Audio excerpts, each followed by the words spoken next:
they don't look believable, you can have the back of their head while the other person's responding to them, and they're still delivering their lines. And if you had to, you could loop the lines with somebody else delivering believable dialogue while their head is moving. They won't sound like them, but they'll look like the back of their head. And the other person is the person who you're focused on anyway. So you do whatever you have to do in order to make the performance in the movie the best that it can be, because the person will destroy that moment, especially if the other actors are great. So you want to get people who are also pretty much equal in terms of their talent and their abilities.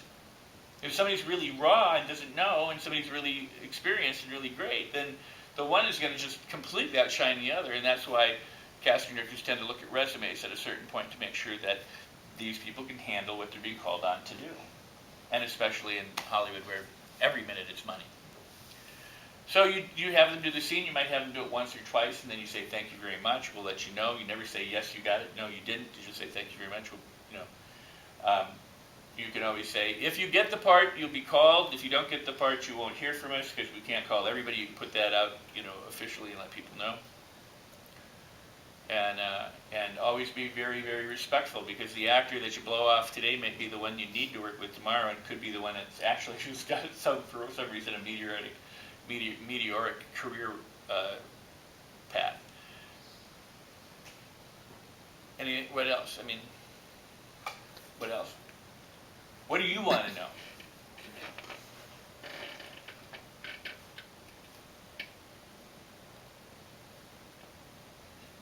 What are your concerns?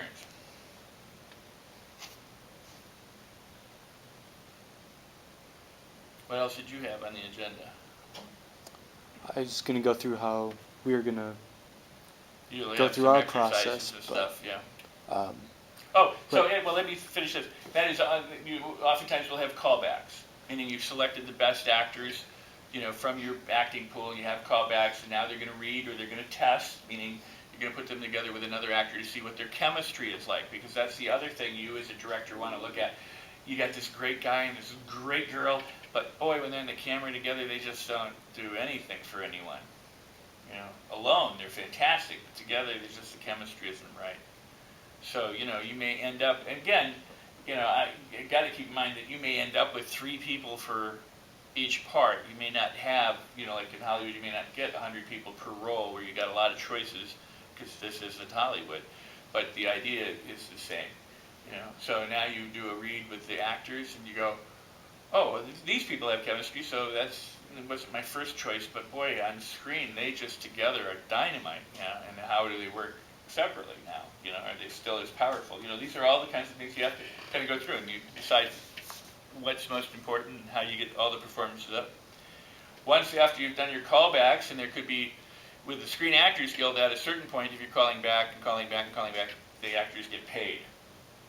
You can't just get them to come back forever.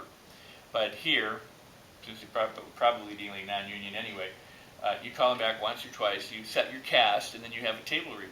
You get together, it's a good thing to do, where everybody sits around and they read. And at that point, they just let them read. Let them bring whatever they bring to the table read, without trying to make it what you want for the table read. Don't go, no, the character would say it this way, or say it that way. Just let that table read go.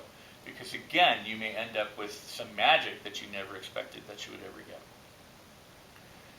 Once that's done, and you've now set your cast, then you sign your contracts, whatever that may be, or your releases that say you get a credit a copy and a meal, or you get X amount of dollars a day for such and such day's work.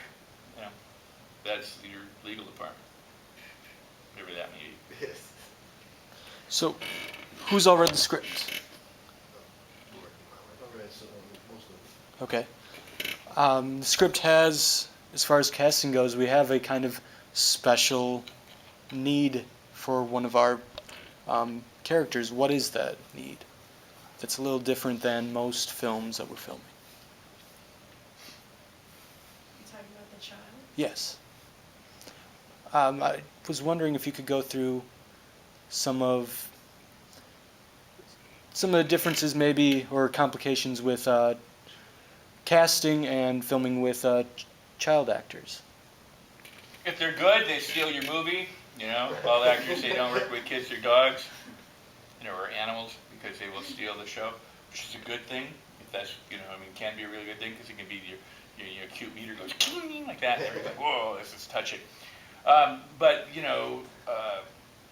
depending on the age of the child and everything else, there's child labor laws. You have to keep that in mind. You have parents. You have content that has to be approved by parents. You have to do everything. I was on a movie that I'm no longer associated with, and they said we would like you to go, and I was producing, and we want you to contact this particular performing group, and see if we can cast kids. So I had to call the particular performing group and go, hi, I'm so-and-so and such, and this is really just a preliminary call, and try and kind of make them know that this is not some child predator calling, going, when can I get to your kids? It was a legitimate call for acting, and that the parents would be, we would give them all the information, but here was our criterion. The kids had to be this age, boys and girls, a preteen kind of thing. And I didn't want any information right now, but to have them think about it, we would then send them the breakdown stuff, and then the parents and everybody would be notified, and all the proper channels and everything. But you technically have child labor laws. Now, I don't know I can't think if I've shot I haven't shot anything in Wisconsin with a kid, like a 9-year-old, my own children. So I've never done that, but technically, being a student project, you can probably get away with a lot of stuff too. You can't abuse them, obviously, and I don't mean abuse them in that way. I mean, you can't abuse their time. They still have to be, you can't work them 12 hours and things like that. So, but there's probably a little bit more leeway being that it's a student project, but you're obviously going to have to deal with parents. So when you're casting your kid, you're also casting the parents, because, boy, parents can be a huge, huge part of the equation. So you got to consider that. Your kid, in this case, who's got a special circumstance. It's just that it is a child, so we have to make sure. Right, but then the child is a child to be acting in any special way? Well, the child is a robot, for everyone that's read, so. But does the audience that's watching the movie know this? Does she act like a robot? I think one of the key things you think about is, and working with the child too, the sense that they are eating at times, you have to think that, okay, how many times does this kid want to nibble on a piece of toast instead of the table, sitting across an adult that's portraying as the father? And you have to think about also a child that can pull off these more adult thoughts as well, because her thoughts are very like, well, I want to be president. And it's not just like, I want to be president. I don't visualize it that way. Well, I want to be president. It's very sophisticated. It can be cute, but I feel like she's very just kind of like, I want to be president. Yeah, it's borderlines. Yeah. Cute and, really intelligent, because Right. the kid at one point says, oh, I want to be president, but Not then Abigail knows the Breslin. breakdown, the rules to become president. Like, everything. Yeah, and there, So- you go through Hollywood movies, you probably see, hundreds of kid actors like that, where, the roles where the kid is precocious, like Dakota Fanning. Tatum O'Neal in Paper Moon. She's. Oh, great movie. That's cool. I just watched it. That's why. I knew that. And, no, but when you think about it, there's somebody who's like, she's a kid, but she's she's a smoking kid, but she's got it together, so she's smart. Well, think of it this way: we're conditioned. I was 22 playing a 17-year-old, I think, in a movie when I was 22, and Glee. They're all upper 20s and 30s something.